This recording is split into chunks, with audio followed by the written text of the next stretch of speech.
Today on the Daniel Baldwin Show, viewer mail and Rob Reiner murdered with his wife in Los Angeles. Coming at you right now. Hey everybody, welcome to the Daniel Baldwin Show, and let's get right to it with viewer mail.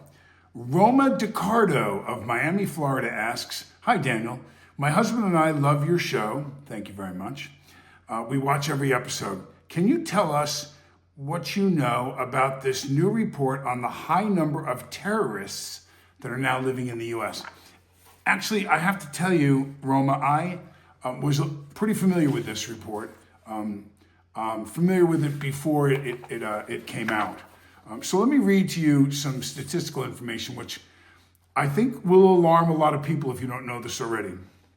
Although it is difficult to provide a precise, publicly confirmed number of how many individuals with confirmed terrorist ties are currently living in the U.S., as this is sensitive intelligence information. However, U.S. government reports provide data on the size of the overall watch list and the number of known or suspected terrorists, KST''S, encountered at the U.S. borders. That's known, the K is known or suspected terrorists. So KSTS, so this is known or suspected. The U.S. government's consolidated terrorist watch list contains records of approximately 1.1 million persons globally. As of August 2024, fewer than 6,000, roughly half of 1%, of whom are U.S. persons. The watch list itself is a screening tool, does not represent the number, I gotta flip this page and it's stuck together, of confirmed or to be actively plotting or residing in the U.S. Now here's the most important part. So let me just get through this part for you, Roma, and so you can kind of digest how alarming this really is. U.S. Customs and Border Protection, CBP, data highlights the number of KSTs encountered attempting to cross the border in fiscal year 2023. CBP reported 169 encounters with individuals on the terrorist screening database at the U.S.-Mexico border. The recent congressional testimony from December 2025 indicated that the government has identified 18,000 KSTs who entered the U.S. during the current administration and represent a persistent threat. This figure includes those who have been subsequently apprehended and released. So, and this document was written in 2023, so that was not President Trump. Okay, so at this time, 18,000. So the report that came out that you're referring to, Roma, is what happened in Israel, the attack. And so there has been data that the FBI has collected that trained Al-Qaeda, ISIS, bad people have slipped through the border, through the cracks during the Biden administration, and are actively seeking to probably pull some type of big move. There's quite a few of them in the country. So when we look at going back and we're kicking people out, I want you to think about the Americans, the young Israeli girls, the people that were murdered by Hamas, and what took place on that day, those couple of days. Imagine, a university if they decided to take a small college and just run through it.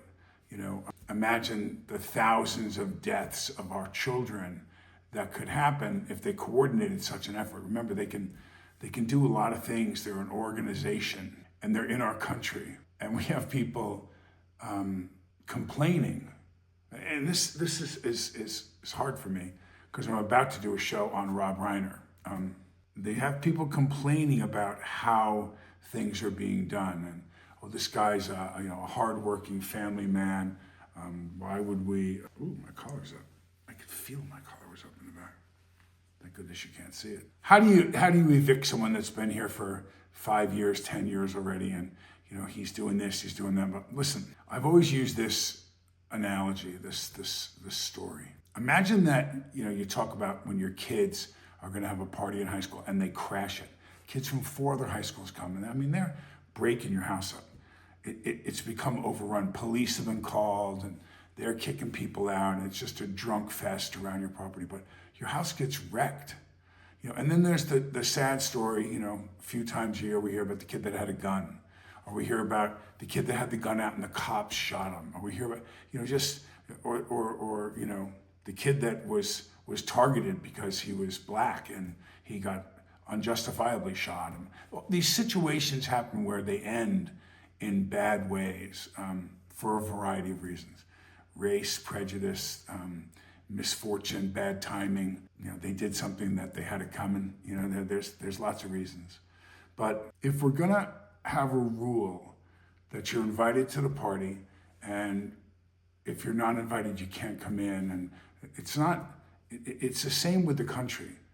No one has ever said that we don't want people to continue the American dream, that we don't want people to come to the border to sign up, to get the physical, to fill out the paperwork, to file the papers necessary with the necessary government organizations. If you're from a war-torn state, or you're seeking political exile, we take them quickly.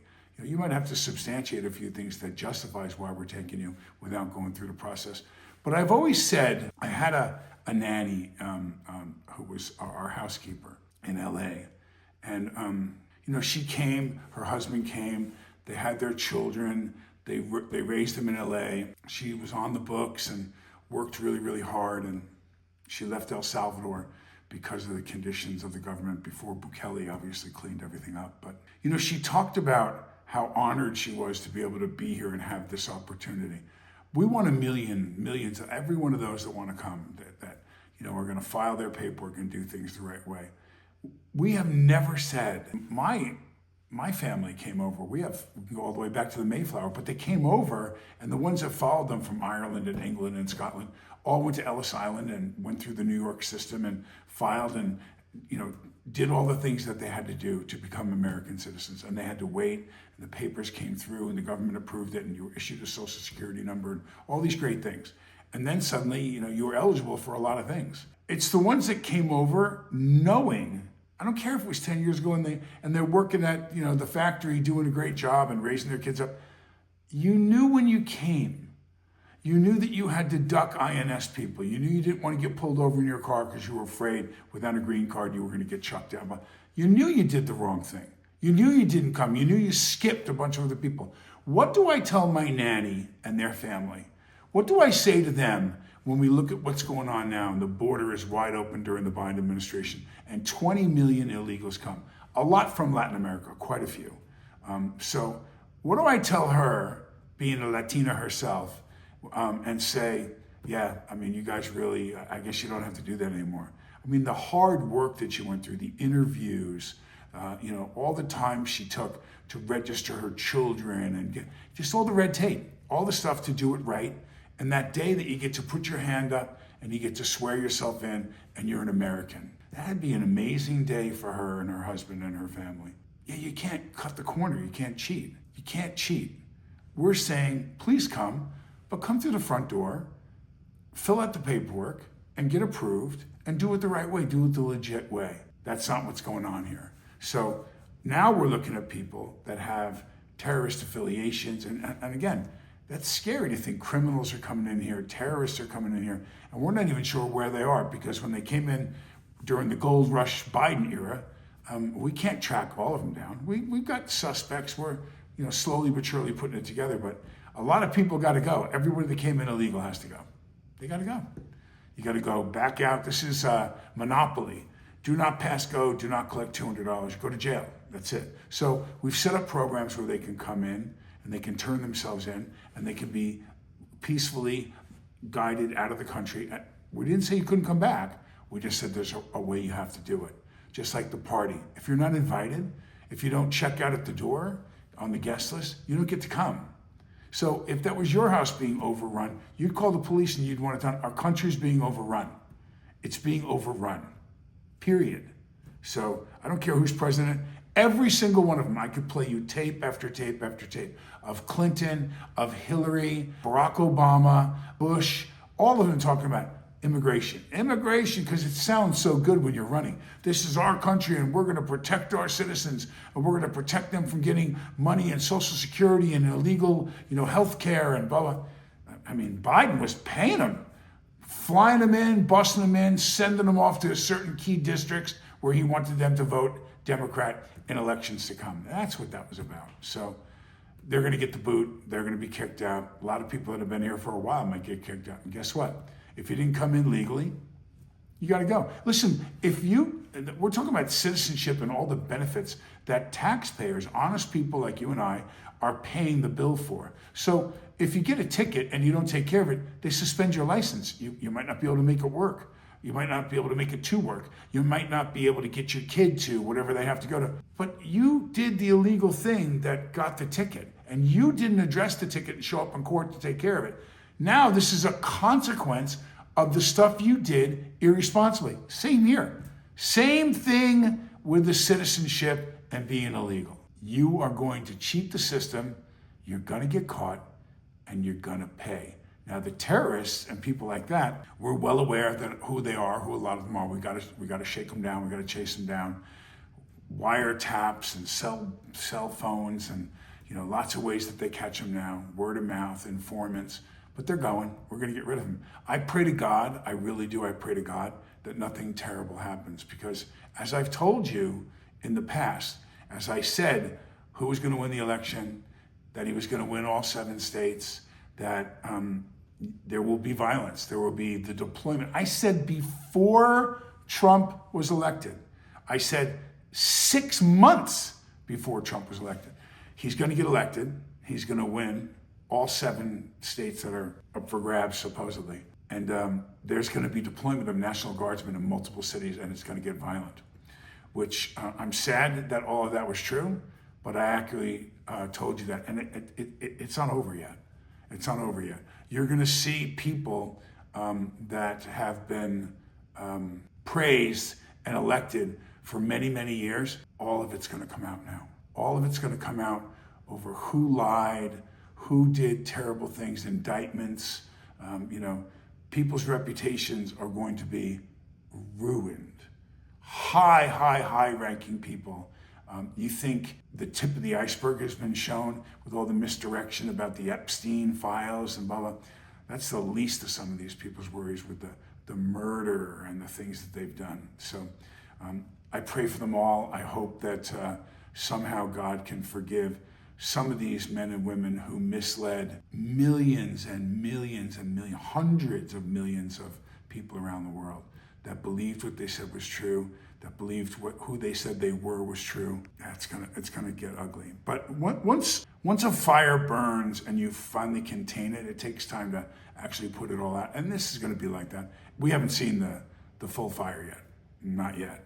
There are gonna be people that are gonna be really upset when about 4 or 5 people that are on this list are going to get exposed, and it's coming. It's coming, just like I told you it was coming. It's coming. So thank you for writing, Roma. And listen, everybody, if you have time, I would really appreciate this. If you could hit subscribe, if you could like the show, if you could share the show. It does wonders for us to be able to reach more people, maybe bring some guests in, other people that can confirm some of the things, even controversial guests, people that oppose. And speaking of one, I want to get into this terrible news about Rob Reiner. So let me read you this little headline. Rob Reiner's son is arrested on murder charge after his parents' death. Nick Reiner, the 32-year-old son of filmmaker Rob Reiner and Michelle Singer Reiner, was taken into custody after the apparent homicide of his parents. And there's a picture. Let me put this picture up. Gosh, I mean, the surviving children and the many fans and family and people that knew and loved Rob Reiner. I mean, my heart just goes out to all of them. I mean, and listen, I knew Rob Reiner. We weren't great friends or anything like that. I know Alec, my older brother, had worked with him. I actually, had seen him. I was friends with Penny Marshall, and she knew Rob very well. And so through her a couple of times, and also I actually was up for a couple of films that he directed and never got them. But he had a great conversation with me. I can't remember the function we were at, but he was there, and he was very kind about the TV series I did, Homicide: Life on the Streets. He was a huge fan of the show, and he was very complimentary about the show and the camera work and my work also on the show, and had a lot of interesting questions about it. I remember Rob mostly in the beginning from All in the Family. He was the meathead, Carol O'Connor. I watched him. I grew up watching him on this show. He's 13 years, I think 78 when he just passed. So he's 13 years older than me. So imagine him at 25 or whatever he was when he got the show. I was a 12-year-old, 13-year-old kid watching his show and cutting edge stuff that they attacked, they germinated, racism, sexism, Archie being the bigot and Mike Stivic being the voice of the new breed, the hippie, the rebellious, so it was hard when I would see him to not think about that character. But let me just tell you, if you don't know, this is Spinal Tap in 1984. Great film. Chris Guest, who directed me in a movie, is one of the stars of that. Loved that movie. The Sure Thing in 85. Stand By Me in 1986. A classic film. If you haven't seen it, you have to. The Princess Bride in 87. When Harry Met Sally in 89. Misery in 1990, which is just an incredible film. A Few Good Men in 92, which he got an Oscar nomination for Best Picture.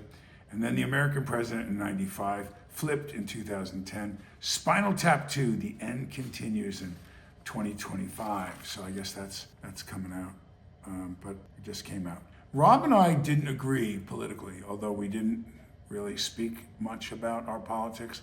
I've seen many of his posts. I follow him on some social media. I know that he hated, I think he's even said, I didn't hate any other politician before, but I hate Donald Trump. And I think I've commented a few times, why would you hate him? And to provoke, maybe poke the bear a little bit, and to invoke maybe a conversation, which would normally be, people that supported his political views, just, attacking, saying things about my family, blah, blah, blah, blah, blah. So there was no real time that I had with him to be able to peruse through why he had this terrible, obviously our views were very different on what the president is doing, but that's not where this got to me. Now, I've been around violence before. I've been around, I've seen some really bad things, I have. I'm not gonna go into detail on that, but I put myself in situations when I was younger, much younger, in my 20s, my teens, where I saw things that were terrible. But I thought to myself, not knowing where the bodies have been found, I imagine if it's a knife, which I believe it's multiple stab wounds, no matter how disturbed or how drug-inflicted the son was, what it would take to kill, in a moment of passion with a gun in your hand, screaming at each other, whatever it was, or under the influence combined with, lack of sleep, this, that, and pulling the trigger. But stabbing someone is especially if it's multiple times, that's an incredibly violent act to perpetrate against your own father. And for some reason, I don't know the list of how it happened, or I'm picturing he killed him and then killed his mother. I don't know why that scenario, but even more than killing your father, to take the time and walk off, even if it was the mother first, to walk over and kill your mother. I'm so blown away by that. I'm so blown away that someone, lived a pretty nice life, although I understand he struggled with addiction, that he was at some point, and I don't know all the details of why Rob allowed him to go as far as being homeless. Maybe he, needed tough love and he felt that was the way to do it. Or this was the building of a bunch of that at 32 years old. He had two siblings who seemed to have done better as actors and in the film business than him, obviously trying to keep up with his father. I mean, I could go on and on and on and on about what possibly could have been behind this psychologically or emotionally or both for this young man to kill his father. But I gotta tell you, I grew up on Long Island in New York around a lot of Italian and Jewish, tough Irish Catholic guys and fathers where, touching a girl, if you hit a girl, you would have got the shit beat out of you by a bunch of different guys. That just was unfathomable. If you were the husband that hit his wife, you probably would have paid for that too. You would have got rolled on pretty quick.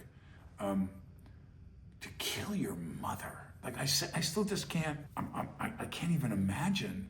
You kill your father, you stab your father. Is she right there and she's screaming and you're afraid of witness, or you kill your parents and stab them to death? I know I'm saying it a lot, but wow, man, I'm so sorry, and I hope, I understand some of the readings, and this is the preliminary stuff as it's coming out, that he was more of a conservative, and we know his father was not. So I hope to God this wasn't about their stance politically. I look at stuff, they went out of their way in LA to talk about he did not, agree with his father on a lot of issues. And as I said to you, this is gonna get violent. This is gonna get really violent. I pray, I hope, I guess it doesn't really matter, but that this wasn't over Rob Reiner's position on certain things politically, and that didn't play a role in him being murdered with his wife by his own son. But I will tell you this, the cost, I don't think I can remember. You probably have to go all the way back to the Civil War, Abraham Lincoln, and freeing the slaves, and the North and the South's, giant difference in opinion and how far they were willing to go to uphold what they believed was the right thing to do when it came to slavery. This is the biggest chasm, the amount of threatening and loss of relationship. I would never in a second allow somebody who was Rob Reiner. If Rob Reiner was my good friend and he went, man, I saw the show yesterday, you fucking idiot. How could you ever say, and why would you say, and I'd go, hey bro, hang on a second. I believe that, and I would, make my case, but I dust myself off after some harsh words or even mean-spirited ideas and remember that he was my friend. I have told you, and I haven't ever been shy to say it within my own family, and I won't have to get into, but within my own family, there are very stark differences in what we believe, to the point where people have unfollowed and blocked, and I don't talk to them that much anymore. And I love these people; they're my family, but I am absolutely not acceptable in their opinion, and that makes me sad. I want to be able to be who I am, and I want to be able to look at it's like pro ball players. I know guys, particularly if you're someone's teammate and they get traded, and then you play them in the playoffs, or you play them in the Super Bowl, or you play them in the World Series, or whatever, and you look at them going, hey man, you're not my friend. I remember that great story in the Olympics. They talked about Kobe Bryant, and he knocked another fellow Laker during an international game in the Olympics on his ass, first play of the game. And I remember looking at that, and the word was, wow, man, I can't believe that he could do that. I can't believe that he could smash and intentionally, go after somebody that physically. That's his teammate on the pro basketball team during the Olympics. Because they were from different countries. They were best friends after the Olympics were over too. They were very, very tight. It didn't matter. But in that game, he wasn't my teammate. So I kind of liken it to that. I'm not going to let this political thing affect who my friends are or what they think or say. And I'm not going to make it personal, like, oh, he's a blank and blank and blank. I'll make my case about why I don't agree. I'll make my political argument. But I want to personally attack and say someone. And I have to say to you, as a former Democrat, as somebody who was on that side, I was on the left side for a long time. So I grew up in a household that loved Kennedy. I don't think anyone loved, liked, or anything unless you're from Texas, Lyndon Johnson. But I started to become more savvy about politics during Nixon and Watergate and all the stuff that was going on, because I was 12, 13, 14 in there. Then Ford, who, Jimmy Carter, very excited that he won 2 terms of Reagan. Then the Republicans, they had a nice run. They had 12 years with two Reagan terms, and then Bush. And then here comes Bill Clinton, who, I really believed in Clinton. I really believed in Obama. I did. There was some Bush action in there too, in between the two, but I did. And Joe Biden being behind Obama, but it was in 16 that I started looking at it thinking, this isn't working. It's just not going well. And I started not believing in people anymore in the Democratic Party. And I looked at some of the stuff that went on, and I thought, maybe this guy, this business guy, who really doesn't have he doesn't owe a lot of people. He looks at things differently. I tell the story, and I'll tell it again briefly now. It was a reporter that asked Trump, what are you gonna do about the fact that North Korea can now reach the west coast of the United States with ICBMs, with nuclear weapons, because they were testing, remember, I don't know if you remember this, but in 2015, Korea was testing missiles that had the capability to travel and hit mainland US. And I remember Trump looking at him going, I'm not gonna really do anything about it. And they thought they got him. They were trying to get him on foreign affairs. This was obviously a pro-left organization that was asking the question, that was going after the president. A lot of people laughed about him. He's never gonna win. They have the entourage, you can see it online, of, Schumer and Pelosi and all these people, Warren, all of them saying, yeah, listen, Donald Trump is not gonna win the election. But he said, yeah, I don't think I'll do anything about it. They said, you're not gonna do anything? They're trying to needle him into it, catch him off guard, expose the fact that he probably doesn't have an international foreign policy on this. So he said, finally looked at him, he went, why would I do anything about it? He said, listen, I grew up in Queens. If you had a problem with a guy up in the Bronx, you went through what street where, and you found one of your cousins or your friends or somebody you do business with up there, and you said, hey, straighten this guy out. Like, what the hell is going on? This is a deal that he agreed to, or whatever the problem was. He then looked right into the camera and he said, listen, China is very dependent on American dollars now, and they're right on the border of North Korea. You don't think China putting 500,000 troops right on the border of North Korea and telling them to shut the fuck up? Now, that's not verbatim, obviously, what he said. But I thought, yes, of course you use your allies financially, the ones that are dependent on you, the ones that if you squeeze a little bit, Germany, Japan. I mean, there's a lot of countries. The US plays a major role in their economy, and also NATO, and we protect them and we keep them free because we foot most of the bill. It was brilliant. I looked at it, I said, he doesn't look at it like the other guys. He doesn't. He looks at it as everything's a deal. And I went, maybe that would be better, because I think it's one giant deal. It's one giant business. It's one giant insurance policy. It's one giant trade act. It's all, there's about 7 or 8 categories: energy, finance, real estate. That's what the country does. We coexist with these other big ones, and we eat up all the little ones. And I'm sorry to say, but that's the way it is. That's what makes it go round and round. And about 8 or 9 guys that sit in a room once or twice a year, and they tell us how it's gonna go. And they order presidents, and they order people around. Well, they can't really just order this guy around. He's not really on the hook like these other guys are. He's not, he doesn't have to answer to them, because he's not a Democrat, he's not a Republican, he's not in the game for a long time where they have ties that they can hold him, Epstein's Island, videos of him with young boys and young girls, and that would make them make decisions.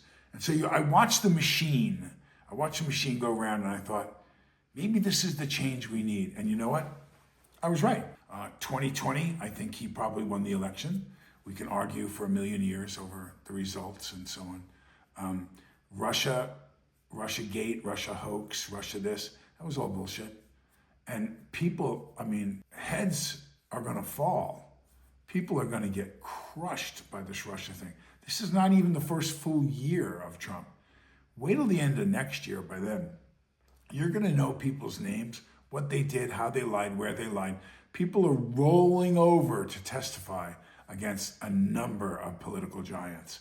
And yeah, this nonsense, the machine that keeps throwing crap out at us. And yeah, it's like spitting, a spitball at a screen, on your door. Eventually something's going to stick, So let's just keep making up total crap about as many people as we can, or the ones who distract you. Hey, look over here, while they're, indicting Comey today, So it's going to get bad. It's going to get bad. And I predicted it, and I'm still sticking by it. It's going to happen. But financially, look out, man. This administration is going to do some things that are really, really crazy special about property taxes, maybe even taxes altogether. From charging people tariffs and subsidizing the income of the country, cleaning up where we were just blowing a lot of dough. And the Democrats and the brain trust that puts out all this material about Trump and makes you think, oh, he's terrible. And, I think they're going to bend so far, they're going to break. I don't know if it's recoverable. I know Newsom is setting himself up right now for a run. He's definitely making all those comments about New York was pretty funny. I just feel, you don't feel shit. The reason why you did it is because you want the vote in New York. It's a blue state, and you want them to back you and not somebody else that's going to come. So if Newsom's the one, I think he probably has a better chance than Harris. If they run Harris again, God bless, I hope they do that again. I do, I really do. Poor lady. Aw, yeah, wow. Whoever's idea it was to run her against Trump, they should retire that person forever and ever, and the ones that backed her as the best idea for this country. Because, delusional Joe Biden, who's, auto-penning everything and somebody else is controlling it, or her. Wow, I just thank God. I just thank God Almighty. She did not get in office as president. But if they're going to run her again, amen. Amen. Run her again. The vice president right now will win the election, and he'll do his 8 years. I pray to God that they bring her up. So anyway, I got off the subject a little bit. I don't really script the show that much. I put up some stuff I'm going to talk about, and I wait and see where it takes me. I really do, which is good and bad. Some people will criticize, oh, it's this, it's that, and other people say, I love that he speaks right from the heart, and I do. I speak to you right from my heart as we're going. No monitors, no nothing, single camera, just talking to you about what's happening in the world, my friends. So my heart is heavy. I just can't even imagine being killed by one of your own, with the Menendez brothers, and then they came out and said that the father raped them, but they premeditatedly murdered their parents. And this kid murdered his parents. Jesus. Well, I'm gonna say, man, what's the world coming to, man? What is the world coming to? That this kind of stuff goes on. Breaks my heart. So my heart goes out to the Reiner family. Like I said, I had a couple auditions, but I had one, spend the day together in the Bahamas. It was about 40 minutes, 35 minutes at an event where we just talked and talked and talked. He was a kind, he was very approachable, a lot of eye contact while he talked to you, and very real, very passionate, and very, very talented. So again, my heart goes out to all the people that cared about Rob Reiner, and anybody that's a mom or dad, to see and try to imagine the horror of all of this. So that's a show, but I am going to end with, dear Lord God, we love you so much. We praise you, God. Jesus Christ, we owe it all to you for saving us. And I ask you for continued guidance, Lord.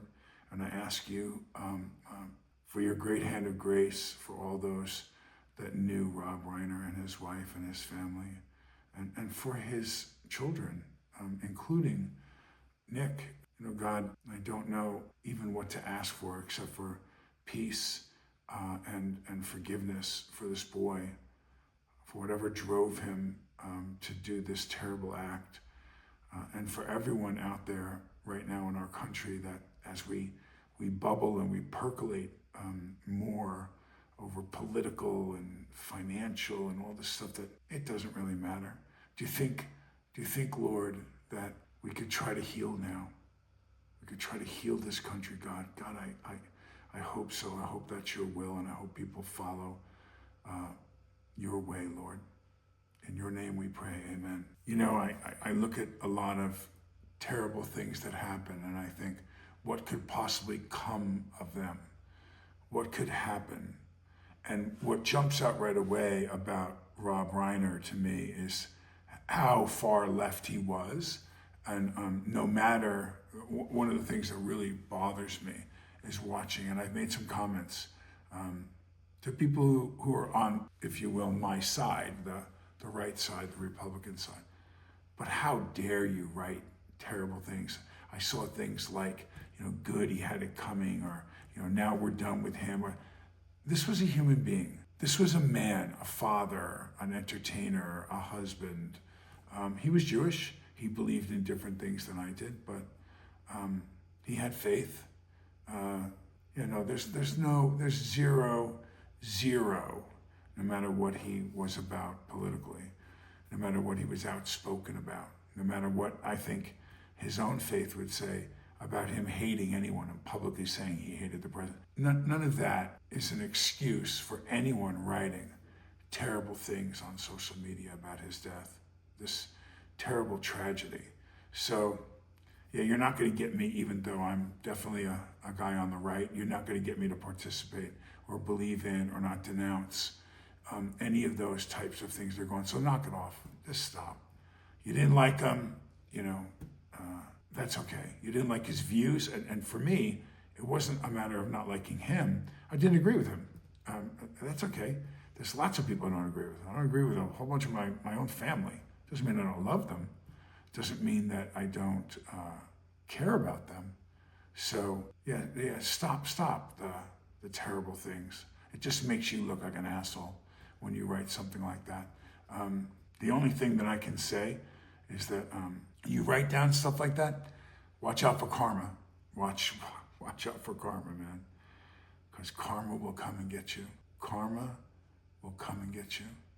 And God will level the playing field, and there won't be a damn thing you can do about it. Nothing. So that's the show. God bless you. Subscribe, share the show. Please like the show. I hope you like the show.